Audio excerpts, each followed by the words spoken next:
and welcome to Talking Aussie Books, a weekly podcast bringing readers and writers of Australian fiction together. I'm Claudine Tinellis. As an avid reader and passionate advocate for Australian fiction, I have made it my mission to spotlight local talent. So if you're looking for your next read or simply want to learn more about the Australian literary scene, this podcast is for you. Grab yourself a cuppa, sit back and relax. Listeners, it's been almost 3 years to the day since I last welcomed my next guest to the podcast. Back then, we were talking about a truly remarkable novel, which just over a year later went on to win the prestigious Miles Franklin Literary Award. That book was, of course, Chai Time at Cinnamon Gardens and the author Shankari Chandran. In the time since that first podcast chat, I've watched in absolute awe and wonder at the stratospheric rise of Shankari's writing career. Shankari has gone on to publish another 2 novels, and Ultimo Press has republished one of Shankari's earlier novels, Son of the Sun God, which, if I'm not mistaken, has been developed into a 6-part TV series rumoured to be released sometime this year. With countless festival appearances and interviews under her belt following that epic win in 2023, Shankari has become a veritable household name and a much in-demand speaker, renowned for her straight-talking insight into matters of social justice, both here in Australia and overseas. Now, earlier this year, I was privileged to attend the launch of Shankari's most recent novel, Unfinished Business, also published by Ultimo Press, an explosive heart-in-your-mouth thriller that follows CIA Agent Ellie Harper as she travels to Sri Lanka to investigate the death of a local journalist. And listeners, I have to be completely honest and say, despite having interviewed Shankari a couple of times now, I still feel woefully inadequate to the task of talking to this impressive woman. Nevertheless, I shall do my very best. So without further ado, let me welcome you back to the podcast, Shanks. Hello, Claudine. You are too generous and too kind in your introductions, almost distractingly so, but wonderful to see you again and to be here with you. Oh, thank you. And I wanted to say congratulations on another remarkable novel. And I want to sort of preface that again by saying, like, it seems such a bland way to describe a novel that truly blew me away. I mean, move over Le Carré and Robert Ludlum. There's a new kick-ass spy in town. Thank you very much. I love that you referenced Le Carré because he has actually been he was the initial sort of creative inspiration for it, as it were. That was the style that I was going for, although at the time far too embarrassed to admit that I was attempting a Le Carré. How dare an emerging, let alone unpublished writer suggest that they could write a thriller in that tradition. But I think it's important to aim high. So, there you go. Absolutely. Aim high, you did, and succeed, you did. So you mentioned that you were trying to write a novel in the style of Le Carré. To that end, where did the inspiration for Ellie come from? So Ellie, I like to think of her as a version of me. She's an alter ego, and that sounds terrible when I think about it out loud because Ellie likes to, she does actually go around killing people. But Ellie has a very strong sense of justice, and she's been disillusioned by systems of justice and the institutions of justice and power. And she sees them for their corruption, for their cowardice, and their limitations. And therefore, she allowed herself to be recruited into the CIA and is prepared to use their by any means possible approach to achieve the justice outcomes that she believes in, and indeed that I believe in. And so I've always had this secret agent kicking around in my mind who was able to do the things that I can't do, but who, to some degree, for the most part, shares a value set. So that's sort of where she's been, always in my mind, always waiting to come out and to have one book and hopefully to have more books. Because when I first started to write her, I wrote her I imagined her as a returning series heroine.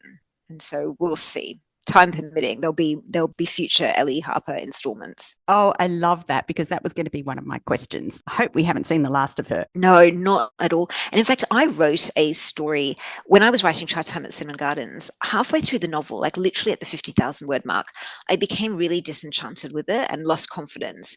And so I put it down, and I never put a novel down because I almost have this kind of disorder where if I start something, I have to finish it. And, that'll include vacuuming or a bowl of tiramisu or writing a novel. Once started, it has to be completed.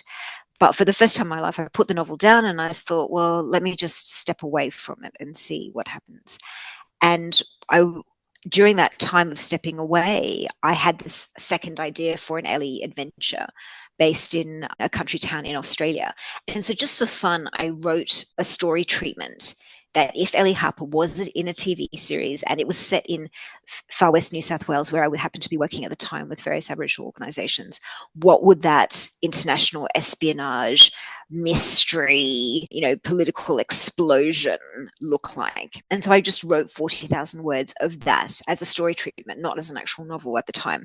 It became a novella, and then it was optioned for television. So we actually have this unpublished novella that has a story room and a team working on it. And then we have the original origins story of Ellie Harper, which is Unfinished Business, which has the same producer and a couple of different people on the team working on another story room. And so we've sort of got these two projects in motion.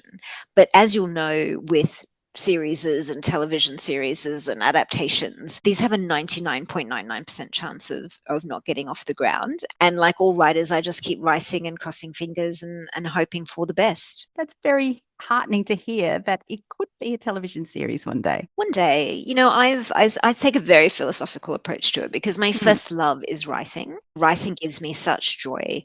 And so I will at some point sit down to pen a third Ellie Harper story. It will probably be the second or the third Ellie Harper novel. One or all or none of them may become television series, but in the meantime, I would have experienced the joy and the pleasure of creating more worlds for Ellie to conquer. Love it. So just want to take a step back for a moment and be clear for listeners, because whilst this book was only published this year in paperback, it was published by Audible first, I believe, but you'd actually written it some time ago, right? Yeah, I had written it 8 years ago, 9 years ago even, I think, 2016. And I wrote it after I'd written The Barrier, and The Barrier, I think, was under contract to be published, and I wanted to keep writing, and I knew that I was in love with it, and Ellie kept knocking around in my mind saying, write me. And so I wrote her, but and this will be interesting, I suppose, to the published or wanting to be published authors amongst us, that my second novel, The Barrier, the sales of it had been very average. And so when the manuscript for Unfinished Business was queried with publishers, it was knocked back. You're really only as good as your last sales record. And my last sales record had not been very good. And so it had been rejected by publishers, and that was fine. It was incredibly disappointing. But I thought, well, I still want to write. And if I'm never published again, I think the message I took from that was that my work would never be published in Australia again, and that my publishing career was over. And so I thought, well, that's something to come to terms with. And in the meantime, let me write honestly, and write recognizing that I won't be published, that it's probably only my father and my cousins that will read it. And with that, I wrote Chai Time at Cinnamon Gardens, which then became a career-changing novel for me, because that opened the door to so much more. So incredible. And I honestly, I say this with all my heart, that I couldn't be happier or prouder that that book was the book that really opened your career up in so many ways and allows us then to be able to read stories like Unfinished Business. Thank you. Because you've been on this journey with me, and it's not easy, right? It's so much of writing into a void. You're staring down the blank page every day. You send manuscripts off into this sort of ether, and people stomp on your dreams far more often than they accept them and offer you a publishing contract. So it begs the question why we do it. And I think I've only been able to keep going because A, I love it, and B, as I said before, I have such good friends in the writing community like you that believe in my work and are there to provide comfort and admiration and friendship. Yeah. I think that's why. To set the scene a little for this book, it's set between two timelines, the events of 2005 and 2009, and the book alternates between these two periods. So I was just wondering if you could give us a little bit of background into the significance of these two time periods as the backdrop for the sort of inciting event of this book, which is the death of this local journalist, Amina Fernando, in 2009. Yeah, absolutely. I chose those two particular timelines because the 2005 timeline, during that time, the ceasefire, the Norwegian brokered ceasefire in Sri Lanka. So Sri Lanka was engaged in effectively a 30-year-long civil war with small periods of ceasefires in between, and ultimately an end to the war that was incredibly bloody. So 2005 is the end of the ceasefire and the beginning of the final stages of the war. That's the timeline that we flash back to, where something has happened in that timeline that affects the Ellie that we meet 4 years later in 2009. I chose 2009 because 2009 was the very end of the Civil War. And over a short period of time, over some 5 months, hundreds of thousands of Sri Lankan Tamil people were displaced from their homes, the villages of the north and the east. They were moved across the north of the country into the northeastern, a slip of land really in the northeastern quarter, with the sea against their backs, the Indian Ocean against their back. They ended up through jungles and then finally on a beach, and they were slaughtered. And the Chinese government intervened in the sense that it provided weapons. Many international governments knew what was happening, but either did not, could not, or would not do anything. The media and human rights organizations were moved out of the region so that there were no witnesses. And there were no fire zones declared where Tamil refugees, internally displaced refugees, were told to congregate for safety. And then they were fired on by the Sri Lankan army. And their own people, the militants that were fighting for them and for their separate state, the Tamil Tigers, forced them to fight and hid amongst them, drawing fire from the Sri Lankan army onto them. And so it was this absolute nightmare. It was complete and utter carnage. Close to 100,000 people are believed to have died. That number is contested, as are the series of human rights abuses that took place at that time. And in particular, or rather the inciting incident for the novel, is based on the real life assassination of a journalist.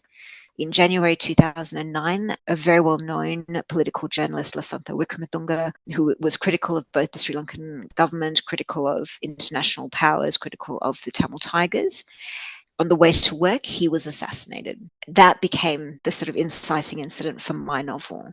And in real life, a few days later, his newspaper published an obituary that he had written for himself, because he knew what would happen to him. And that obituary was published, and in it he names and points out who he knows would have killed him, and calls on the government to achieve justice for him and for the country, but they don't. They fail to do so for him, as they have failed to do so for many others. And what I wanted to do with this novel was to really deeply examine not just the role of the Sri Lankan army and the Tamil Tigers in the conflict, but the role of international governments. So it's a geopolitical thriller. And it uses Sri Lanka and what happened at that time in 2009 and its history leading up to it to explore the ways in which these rising superpowers and aging superpowers or sleeping superpowers that are really coming to the fore, for example, China, the way that they intervene through action and inaction in local conflicts to the extraordinary detriment and damage of innocent lives, countries, and communities.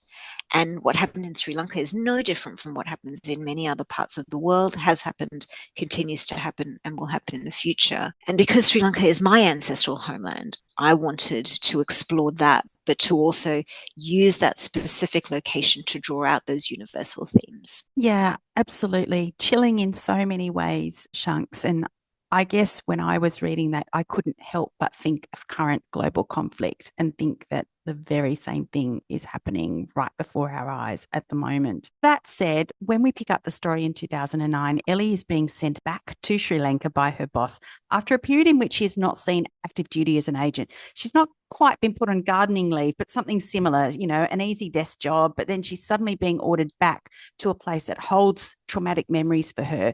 So tell me about Ellie and what makes her uniquely placed to be sent by the CIA to Sri Lanka to investigate Amina's murder. Yeah, wonderful. Thank you. for that question. I love talking about Ellie. Ellie, when we meet her, she has been traumatized by a previous mission in Sri Lanka. I love that you've said that she's on gardening leave. It's the CIA version of gardening leave, isn't it? She has a human rights law background and she has negotiation skills. So she takes these desk jobs for USAID or the State Department at a time when USAID was still funded. This is all pre-Trump. And she will go into conflict zones and participate, or post-conflict zones and participate in aid negotiations. So the US will go in and negotiate an aid package, but also with trade privileges and infrastructure rebuilding commercial privileges. And she's a bit a part of that. She knows how to do it. In the past, that was her cover. So she would go into conflict or post-conflict areas where terrorism was rife, because in that chaos, it is easier for terrorism to exist, for weapons and drugs and other contraband to be traded. And she would go in under the cover of USAID to investigate terrorism that was being perpetrated or developed against the United States interests. Now she's on the bench, as you say, and she's using her cover as her actual job and really trying to recover after something terrible that's happened 4 years ago. She's biracial, so she's white Australian and Sri Lankan Australian. And in fact, when I say she's white Australian, she's actually white American. So her mother is from the US, her father is Sri Lankan Tamil. They met in the US and married. Ellie was born there, and then they moved back to Australia with her brothers. And so she has 3 brothers, and she's the only daughter, raised in Australia, and for all intents and purposes, feels Australian, is Australian. But she's also biracial, which means that she is ethnically ambiguous. She fits very well into South Asia because she is South Asian and looks South Asian. She can also fit very well into other parts of the world, such as the Middle East, North Africa, even some parts of Southern Europe. She goes unnoticed because of the way that she looks. And that is very helpful for her and is utilized to its full extent when her handler, Mike Redmond, sends her undercover into various conflict zones. She has a background, as I said, in human rights, very strong sense of justice, but as I said earlier, a sense of justice that has never been able to realize itself because of the limitations of the institutions of justice. And so she's lost complete faith in those organizations.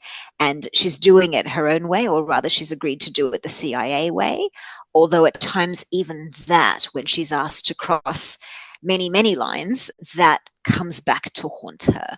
And so we see her in the 2009 timeline on a journey of redemption, trying to come to terms with what she did in 2005. And I think this part of her character, she's trying to seek redemption for what she did, but it kind of makes her fearless in the pursuit of this investigation and kind of leaves a trail of death and destruction behind her in this endeavor. And I think, she's under heavy surveillance from the moment she lands in Colombo, and it's very clear her life is in danger, as well as those that she cares about. Yet she's unable to let the death of Amina go. And interestingly, her work in the USAID space actually assists with her investigation, doesn't it? It does, because she has a number of contacts still that are operating in Sri Lanka. It's been a long war, and many of these not-for-profits and many journalists, human rights activists, and so on have been part of that fight for a very long time, and they're still there. She also knows the country, the ins and outs, its social etiquette, its cultural etiquette very well. She knows who has power and who's prepared to use it. And she can navigate all of that really effectively. That said, as you said, she's fearless, borderline reckless, because she has not yet come back to that place where we value ourselves and we value our own life. And so she is reckless in pursuit of redemption and reckless in pursuit of justice. And that puts her in danger. It does put others in danger as well. And when that is made clear to her, it's a really big wake-up call for her, in particular with one of her relationships, the friendship that she has with Arjuna, another in-country agent who she worked with in 2005 and is helping her again in 2009. And it's partly that friendship that enables her to understand and reclaim her own sense of self-value. I think maybe this is sort of alludes to what we were talking about earlier. I love that it's this friendship. There is a sort of friendship between the people who fight for a common cause. And it's the friendships that help her understand herself and forgive herself more than the romantic relationships, more than anything else. Yeah, friends are important. Now, I'm not sure that we can talk about this more without giving away plot spoilers. You did touch on this a little bit earlier, but I kind of hoped we could talk a little bit more about the role of foreign aid and foreign aid workers in places like Sri Lanka during the Civil War and their role in uncovering human rights abuses. And I don't want to put too fine a point on it because we do see this same thing kind of happening now.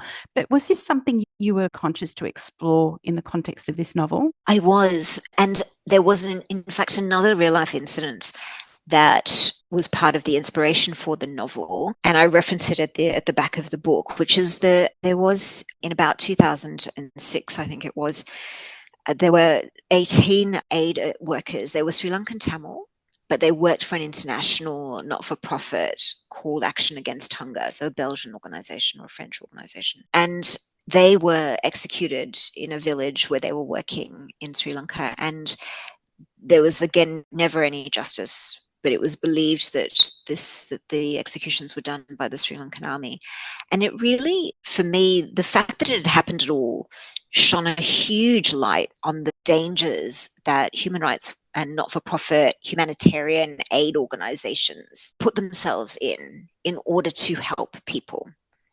And these are people that are starving, are suffering from diseases that we think of as preventable, who are drinking, infected water, who have no anesthesia, no antibiotics. It's conditions that are unimaginable to us here, except when we watch the news at night these days. And in fact, we could watch the news every day and we would see this. Those people are, I find, incomprehensibly brave. They know what they're getting into and they still go. And they have no real protection. Their helmets and their badges, the UN blue doesn't actually protect them from anything.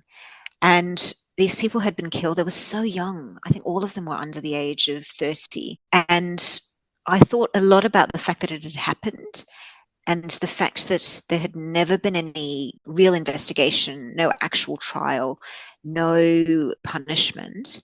And then the fact that it had largely been forgotten, and the sense that bodies are just hidden in the jungle and forgotten, and that human rights abuses happen and are unwitnessed. I wanted to spend some time with that. I know that sounds like a strange way to phrase it, but I really did want to mentally and emotionally and intellectually sit with all of that and then try to bring it out into a work of fiction. Trading in arms, both legal and illegal, is something you also touch on in this novel, and you referenced it earlier. And it's something that one of the characters says, and I can't remember who in the novel now, but they say that it's not illegal to sell arms to a country for self-defense. And this is a rhetoric that we see being currently spouted in global events now.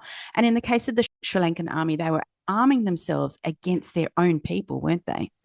They were. I think I tried to make that point a few times in the novel, that they were attacking their own people, their own citizens, for whom they had suspended the laws of war and the international humanitarian framework of laws, which is not to say that it's okay to suspend those laws for anybody or to violate those laws for anybody, but just this sheer audacity of claiming to be protecting their own people while using those weapons against their own people. The hypocrisy of that whole political, legal, and economic situation, because so much of this is driven by the economics. You have governments that are willing to, either as private enterprises or as governments support those private enterprises, to sell weapons within a particular legal framework to governments that we know will buy them legally and do illegal things with them. What then is the obligation of those states to those people? And why do we all allow ourselves to be complicit in this game of pretend it's not happening? And it's becoming increasingly harder to listen to anyone talk about human rights and morality and the value of democracy in an environment where it's like a buffet. We choose when and which rights we're prepared to defend. So, I'd kind of prefer it if we all just came right out and said, it's entirely about self-interest, and we'll support you when it suits us and when it's to our financial and state security advantage. And when it's not, we won't. Full stop. Indeed, the hypocrisy is something that really hits you in the guts or squarely between the eyes in this book. Which is why then sometimes, Claudine, there's this phrase by Toni Morrison, and I won't be able to quote it properly, but I've been thinking about it a lot because I'm doing a speech or a talk at the Sydney Writers Festival, and I would love you to be there because I'm going to need friends in the audience, because I've had to think really deeply about what and how I want to talk about the way that we can use fiction to reveal these things and to speak the truth, particularly when the places that we've come from or still exist in want to hide the truth. And there is this quote where Toni Morrison talks about, she says, now is not the time for fear. Now is exactly the time when writers have to go to work. So I try to remember that when I'm wallowing in despair, because who am I to wallow in despair? Do you know, it's children and mothers and fathers in the Middle East that are wallowing in real despair because they are facing real danger. It's mothers and fathers all over the world. So, yeah, after you and I speak, you'll go back to work and I'll go back to work and do what we can. So well said, Shanks. Talking about hiding the truth and not wanting to hide the truth, at your launch, you described this book as a book to bear witness to and hold power accountable for human rights abuses, a book for yesterday, today, and tomorrow, something that you said a little bit earlier. So I wanted to ask you, do you think Ellie was successful in being able to do this? Because while she does get to the bottom of the mystery that sent her to Sri Lanka, I don't think everything was wrapped up in a neat bow for her. Yeah. And there's the writer's answer to that, which is that writers of the thriller genre can choose to wrap everything up neatly, and some writers do, regardless, whatever genre you're writing in. But the thriller always poses those sort of life-threatening challenges and says, will they or won't they, resolve it? Will they or won't they defuse the bomb on time? And I think the writer makes one of only two choices, and I chose to try to be as faithful to the truth as possible, which is that it's incredibly messy and incredibly painful, and actually everybody loses. So that was the literary and writer's answer. And the human being's answer is that is probably the same, because I guess I write as I am and I write as I think and feel, that it is incredibly messy and no one ever wins. And so that's where I've left her. The micro wins, such as it is that a story has been told, and a truth. There are so many, such a complex story in any part of the world. There are so many parts to each story. A part of that story is there in literature, in story form, to be read by people, hopefully, and hopefully people that are different from those that already know the story, because there are writers and activists and journalists and lawyers and judges who work in this space, and they know this story. They work so hard every day to fight for this story, and they put their own lives at risk. They're not writing from Linfield safely as I am. They're writing human rights reports from Colombo, and they're facing what Lasantha Wickramatunga faced every day. My story is for the people that don't know, that might not get to those reports, but might not be interested in those reports for whatever reason. And I hope that it draws them in, and I hope that it keeps the pages turning for them, because that's what a good thriller can do. And that in the turning of the pages and the coming to the end of the story, they know more than they did before, and they see more of that truth than they saw before, and they feel more deeply than they did before. Shanks, there's so much incredible detail in this book, which brought the conflict and the danger of Sri Lanka alive on the pages of this book. There's graphic and somewhat distressing accounts of deaths, and also the radicalisation of young children to fight for the Tamil Tigers. And respectfully, I wondered if you could tell me a little bit about your research to bring these stories and scenes alive on the page. Absolutely. I firstly will read around or into a subject from, what we call at law firms desktop research, which means you don't leave your desk, obviously, desktop research. And there's so much now that we have the blessed and cursed with the internet.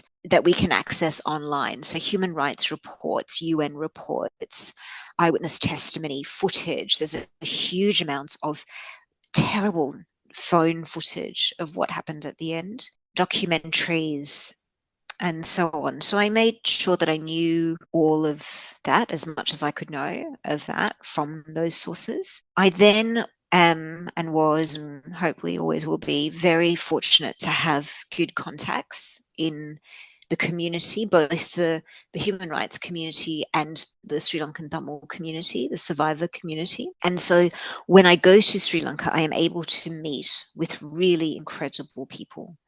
And I'm really careful about how I have those meetings and what I ask of them. If anything, I don't ask anything of them. I tell them what I'm doing, and they are invited if they wish to be a part of that. And again, I feel very lucky because it's a small community and we're all related or connected in some way. Everyone knows everyone. And so there's word that, Nana Chandran's daughter, or, the Rasnagam granddaughter is coming and she's writing this book and this is what she's interested in. Someone at the cricket club will know somebody from the library who knows somebody from the hospital who knows the guy that runs the NGO.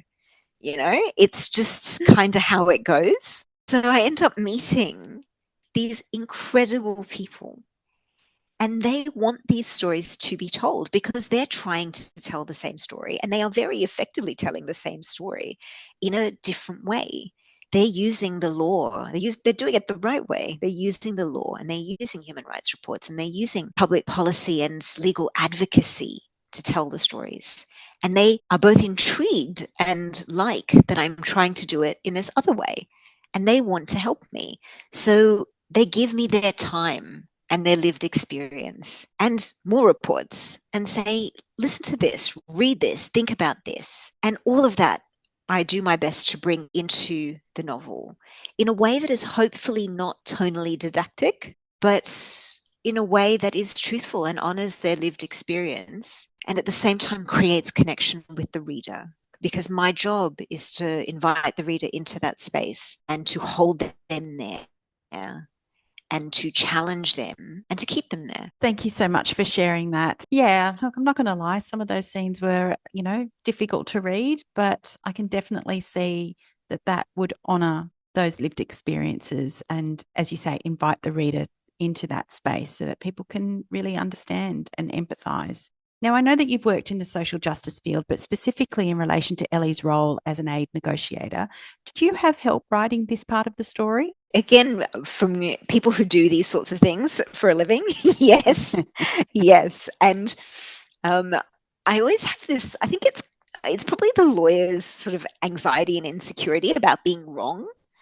So I'm, and there's no such thing as over research. And I love, for example, Danuka McKenzie, one of my favorite detective Australian crime writers. She's so open. She's like, oh no, I made that up. And then I checked it with my criminal barrister friend next door and the police, the policeman down the road. And they're like, well, this happens, but that couldn't happen. And then she's like, but it's fiction. I made it up.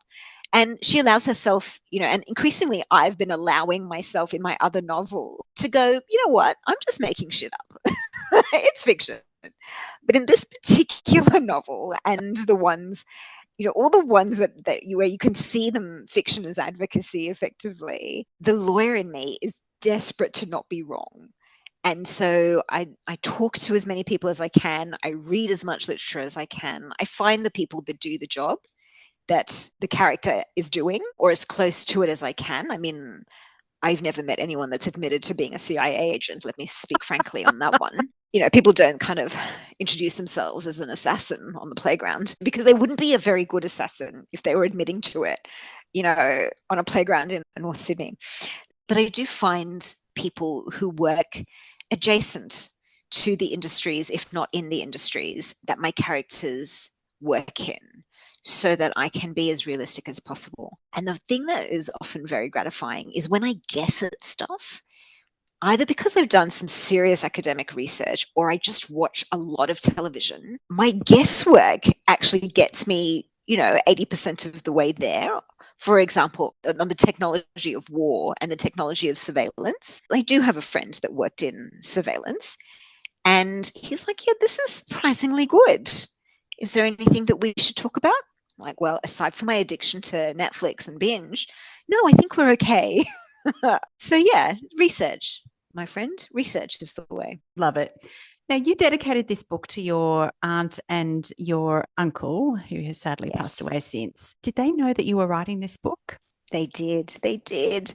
And in fact, I recently, pretty much as soon as it came out, I posted it to my auntie. My uncle has passed, as you mentioned, and she's read it again because she read the version from 8 years ago, and now she's reading the version that was on Audible and now through Ultimo.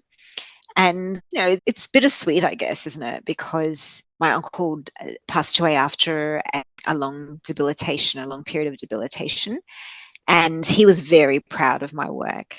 And, he had helped me with the rewrites of Song of the Sun God. So when I wrote that novel so many, many years ago, 12, 13 years ago, he was intimately involved in that. He and his wife, Auntie Nalini.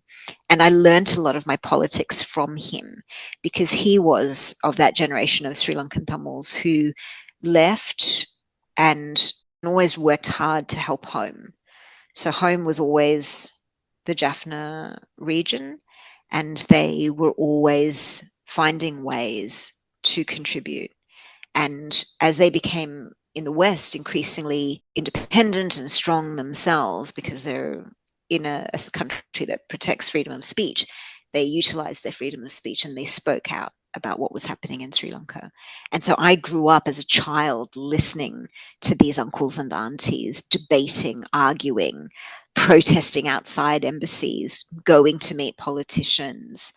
And he was one of those really important uncles that shaped what I learned, how I thought, and what I wanted to do with my life. Of course, they're going to be proud of you.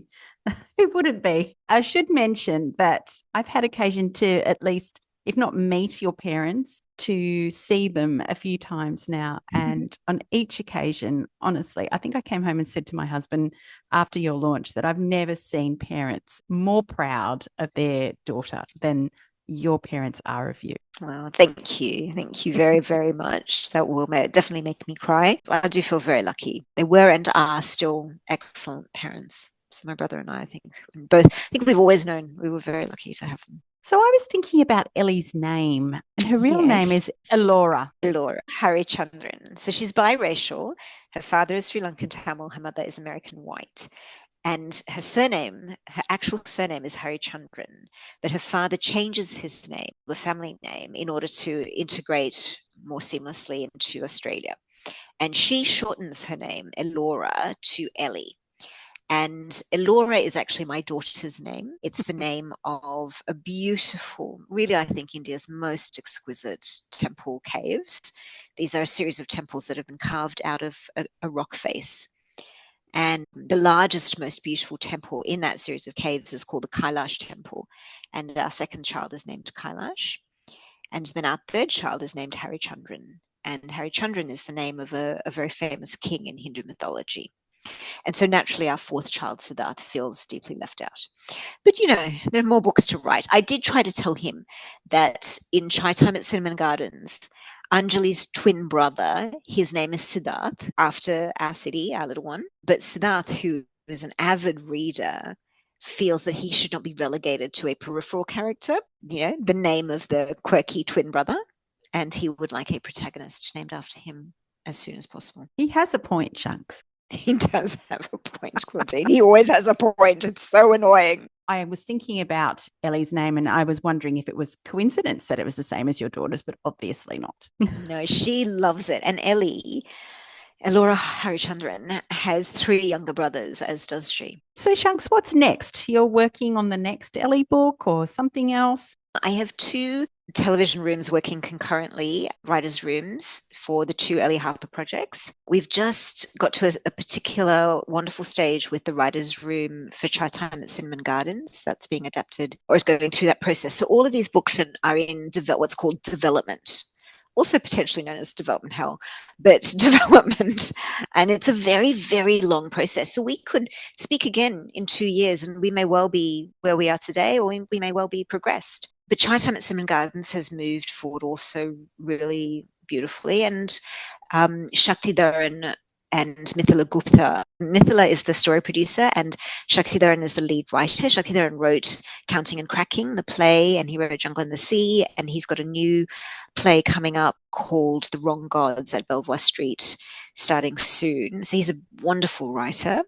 And I'm in the story room with them as a co-writer, and we're being produced by Aquarius Films. So that's my third sort of TV project. But I shouldn't say but, and however, as you know, my first love is whatever novel I'm working on at the time. And so right now I'm working on a novel about two women, one in India, one based in London, and it's about their lives and the way that their lives intersect, which is all I can say at the moment. It doesn't make it sound very interesting, but I am loving the process, and I'm working through a very deep edit of a very, very bad first draft.